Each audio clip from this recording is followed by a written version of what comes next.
దేవుళ్ళంతా ఒళ్ళంతా ఆభరణాలతో వెలిగిపోతుంటారు. కానీ శివుడు బూడిద పూసుకొని అర్ధనారీశ్వరుడిగా కుటుంబ సమేతంగా అఘోరాధిపతిగా. ఏంటివన్నీ?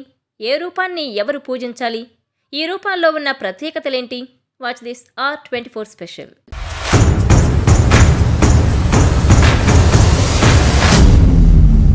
దేవుళ్ళంతా నిత్య అలంకరణలో కనిపిస్తారు. కానీ శివుడు ఎందుకు కనిపించడు అనుకుంటున్నారేమో.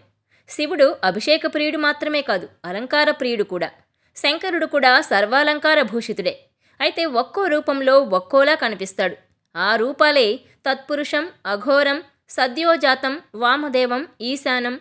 తేజోవంతుడిగా ధ్యానంలో కూర్చొని ప్రశాంతంగా కనిపిస్తూ తూర్పుముఖంగా కూర్చొని ఉండే శివుడి రూపాన్ని తత్పురుషం అంటారు.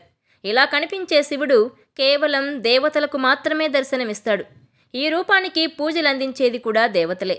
శివుడంటే లింగ రూపమే. నిత్యం ఆలయాల్లో పూజలు జరిగేది శివలింగానికే. అభిషేక ప్రియమైన ఈ రూపాన్ని సభ్యోజాతం అంటారు.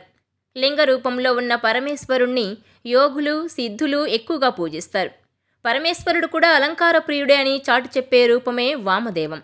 శివుడు కుటుంబంతో సహా కనిపించే రూపంలో సర్వాలంకార భూషితుడిగా ఉంటాడు. మిగిలిన రూపాల్లో కనిపించని విధంగా శివుడు అలంకారాలతో పక్కన అమ్మవారు, వినాయకుడు, కుమారస్వామి, నందితో కన్నుల పండువుగా కనిపిస్తాడు. సుఖ సంతోషాలు, భోగభాగ్యాలు, సత్సంతానంతో తొలతూగాలని మానవాళిని ఆశీర్వదించే రూపమిది. ఆలయాల్లో మినహా ఇంట్లో ఎక్కువగా పూజించేది ఈ రూపాన్నే. దిగంబరంగా నల్లని కాటుకతో శరీరమంతా బూడిదతో అత్యంత భయంకరంగా ఉండే రూపాన్ని అఘోరమని పిలుస్తారు.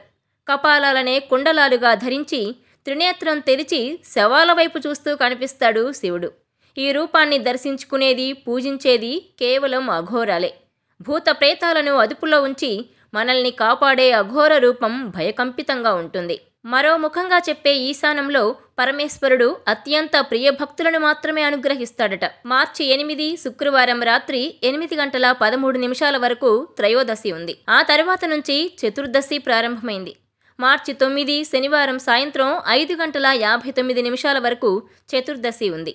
అయితే శివరాత్రి అంటే లింగోద్భవ సమయానికి చతుర్దశి ఉండడం ప్రధానం. అందుకే మహాశివరాత్రి మార్చి 8న జరుపుకోవాలి.